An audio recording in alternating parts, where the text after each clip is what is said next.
या कोळप्यानं कोळपल्यानंतर 80% गवत निघून जातं आणि बेदनीचा खर्च कमी होतो. आता माझं वय 75 आहे. मी 50 वर्ष झालं माझी शेती करतो. तर काय फायदे ह्याच्यापासून या जुन्या परंपरेपासून? या परंपरेपासून जमिनीचा पोट सुधारते. औषध मारली का नाही जमिनीचा पोट खराब होती. कसं त्याला पाहायला नाद लागतो, शेतीचा नाद लागतो. त्याला अभ्यास बरंच आहे. अभ्यास बरंच आहे. बरोबर. कसं धरलं पाहिजे आता मगाशी बघितलं. जय शिवराय मित्रांनो, आज आपण माझ्या कवठे गावामध्ये आहोत. तरी एवढ्या आधुनिक काळात सुद्धा परंपरा कवठे गावात जपल्या जातात. तरी ही परंपरा काय आहे ती त्यांच्याकडून जाणून घेणार आहोत. नमस्कार. नमस्कार. तुमचं नाव सांगा. राजेंद्र कानडे. काय म्हणते त्याला?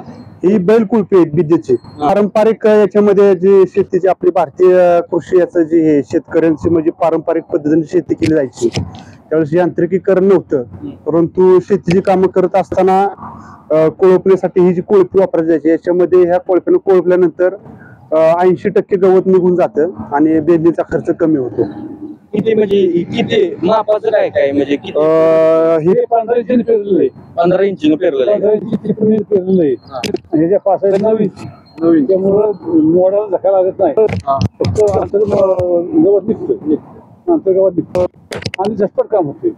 कधीपासून तुम्ही हे करताय? पहिल्यापासून होते. किती वर्ष झालं साधारण तुम्ही चालवताय? आता माझं वय 75 आहे. मी 50 वर्ष झालं माझी शेती करतो. करताय का? हो. आता ही सगळं एवढं आधुनिक निघालंय. आता माणसं बघितलं तर औषध पण मारते. तरी पण तुम्हाला काय वाटतं की बाबा काय फायदे ह्याच्यापासून या जुन्या परंपरेपासून? या परंपरेपासून जमिनीचा पोट सुधारते. औषध मारली का नाही जमिनीचा पोट खराब होती. कीटकनाशक असतं जमिनीचं असतं ते सगळे मूळ जाते ती. त्यामुळे उत्पन्नाला फरक पडतो. जमिनीचा पोट सुधारतो ना. हवा खेळली खाली जमीन हवा खेळली की पिकाला वाढ नाही. आणि जे आपलं कोळप असते पारंपरिक की त्याच्यापेक्षा ह्याच्यात काय फरक म्हणजे काय फायदा काय त्याच्यामध्ये? हे जास्त कोळप लागतं. हाताने दाबल्यापेक्षा ते डबल मेहनत करते. आपल्या गावात तर तुमच्याकडेच बघायला भेटले. म्हणजे मी आता भरपूर गावात फिरलं तरी कुठं बघायला भेटलं नाही. आपल्या गावातच बघायला भेटले. कारण की कमी होत चाललंय ना प्रमाण. कसं आहे त्याला पाहायला नाद लागतो, शेतीचा नाद लागतो. त्याला अभ्यास बरंच आहे. अभ्यास बरंच आहे. बरोबर. कसं धरलं पाहिजे आता मगाशी मी बघितलं. असं येते बरंच असते. कारण की तुमच्यासारखी आता जुनी माणसं कमी राहिल्यात ना. तरुण पोरांना सांगणार कोण बाबा इथं चालवायचं. आता मी धरलं तर ती मला पण काढत नेलं त्यानं सोयाबीनच निघाले. मग तसं ती माहिती तरुण मुलांना भेटली पाहिजे. दोन्ही पासामध्ये 4 बोटाचं अंतर आहे. त्या नेमकं हवामान केलं पाहिजे. असं पद्धतीने कोपं पाहिजे. त्याला कोपं धरलं की सगळं मोड निघणार.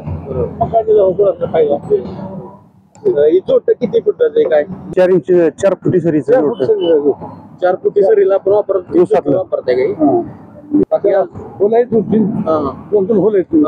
आज बैल घ्यायला बाहेर बैल घ्यायला होल आहेत. आपल्याला पाहिजे असं ऍडजस्ट करता येते. साधारण अर्ध्या पाऊण तासात 1 एकर रान कुळपून होत आहे ना. आपल्या बैलांचे नाव सांगायचं. पहिलं नाव एकाच नाव हिरो आहे, एकाच नाव रक्त नाही. किती वर्षाचे काय? आता पहिलं 5-6 वर्ष आहे. 5 वर्ष. तुमचं नाव? माझं नाव मानसी. धन्यवाद आम्हाला माहिती दिल्याबद्दल. भावांनो, तुम्ही बघितलं असेल अतिशय दादांनी आपल्याला माहिती ही जुन्या काळातील दिलेली आहे. तरी जर तुम्हाला व्हिडिओ आवडला तर व्हिडिओला लाईक आणि आपल्या चॅनलला सबस्क्राईब करायला विसरू नका. धन्यवाद.